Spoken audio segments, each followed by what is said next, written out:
La mission économique du vice-premier ministre, ministre de l'économie nationale, a officiellement débuté dans la province de la Chuapa par une immersion des terrains destinée à mesurer les réalités locales et identifier les leviers de relance économique. Arrivé le week-end à Bouendé, chef-lieu provincial, Daniel Moukoko a lancé une série de visites axées sur les infrastructures, la production et les services publics dans une province confrontée à des fortes contraintes d'accessibilité.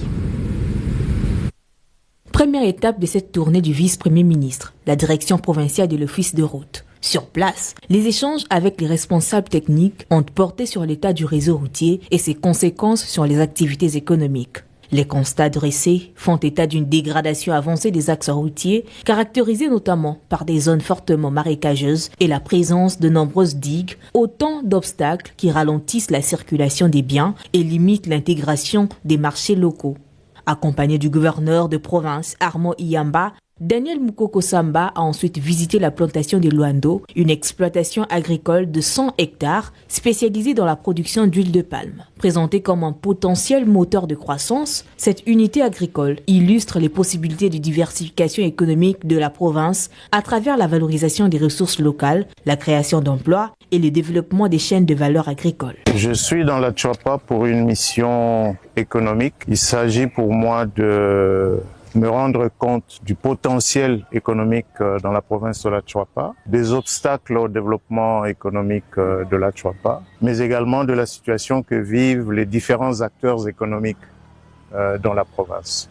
La délégation gouvernementale a poursuivi son itinéraire par la visite de plusieurs infrastructures stratégiques, notamment la station de la Société nationale d'électricité et les services provinciaux de l'économie. Ces échanges ont permis de recueillir les préoccupations des agents et d'évaluer les contraintes qui freinent le fonctionnement des activités économiques. La tournée s'est ensuite étendue aux installations portuaires de Bouendé. Le bac reliant les deux rives de la rivière Chuapa sur la RN8 vers Mbandaka, le port de l'Onatra destiné au trafic fluvial, ainsi que le dépôt de stockage de carburant de Shell, autant d'équipements jugés essentiels pour la dynamique commerciale de la province. Nous sommes ici au bord d'une belle rivière qui se jette sur le fleuve Congo. Donc la ville de Bouendé, chef-lieu de la Chuapa, est directement connectée avec la capitale Kinshasa, n'est-ce pas, par les voies d'eau. Ça, c'est un atout majeur.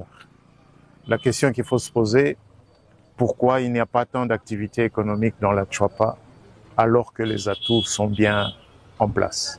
Le dimanche 21 juin 2026, la mission s'est poursuivie dans le territoire de Mokoto. Après un échange avec le comité local de sécurité sur la situation générale du territoire, le vice-premier ministre a rencontré les acteurs de la société civile avant de visiter le parc national de la Salonga, géré par l'Institut congolais pour la conservation de la nature en partenariat avec le WWF. La délégation s'est également rendue à l'hôpital général de référence de Mokoto, où les responsables sanitaires ont exposé les insuffisances en infrastructures et en équipements médicaux.